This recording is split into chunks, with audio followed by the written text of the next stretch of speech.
You see these incidents online where a person is walking on the street and they don't see a bunch of cars that are coming, and a truck, this huge truck, is about to collide into them, and then suddenly it's as if an arm just pulls that truck away and it goes in a completely different direction. Or someone who misses 4 cars and they collide, and that person just stands there and they're okay.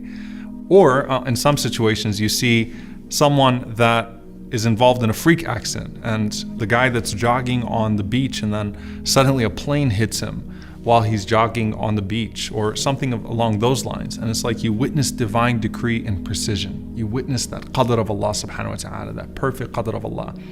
And then relate that to your own self. Sometimes you're on the highway and you're driving and you're supposed to be in a car accident. You're doing something that distracts you, and then in that moment of distraction, something horrible is about to happen, and then you see what happens around you and you say, SubhanAllah, Allah protected me. Those that have seen their children fall, and if they would have fallen just a little bit differently, right, then it would have hit the back of their head, or this would have happened, or that would have happened, and it would have been catastrophic.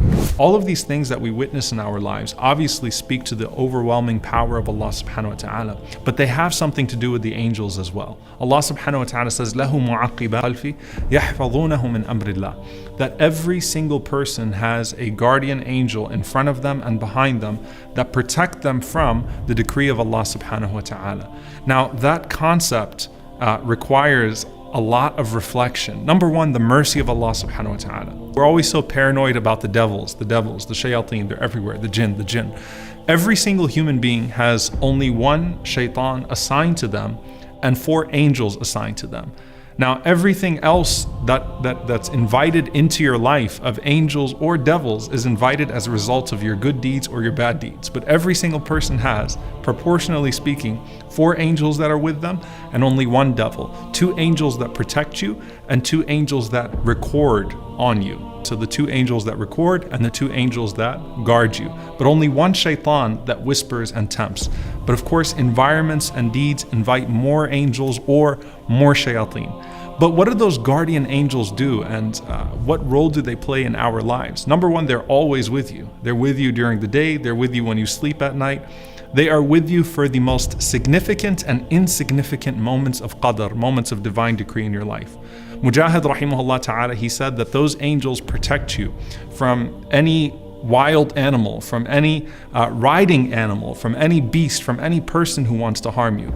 Even a naml that would be in your ear, if the decree is not upon you to be harmed, those angels will shoo away those bugs.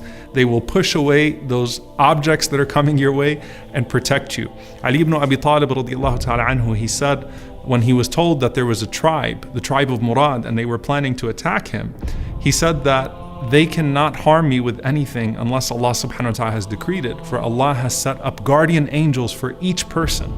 And the only time that a person is harmed is when those angels are told to stand down, when they move out of the way. And that's what Ibn Abbas radiallahu ta'ala, he said that out of obedience to Allah subhanahu wa ta'ala, those angels will protect you and they will be there for you, and they will only move out of the way when Allah subhanahu wa ta'ala decrees otherwise.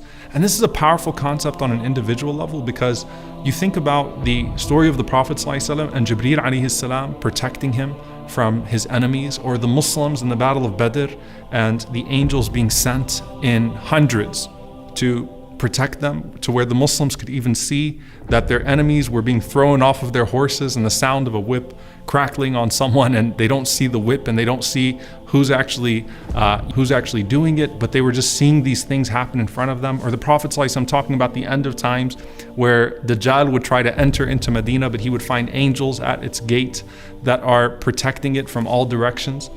In our own individual lives, if you think about that, what Ibn Abbas radiallahu anhu mentions, that you have these angels that are in front of you and behind you, and the only time that they step aside is when Allah subhanahu wa ta'ala decrees that harm is coming to you.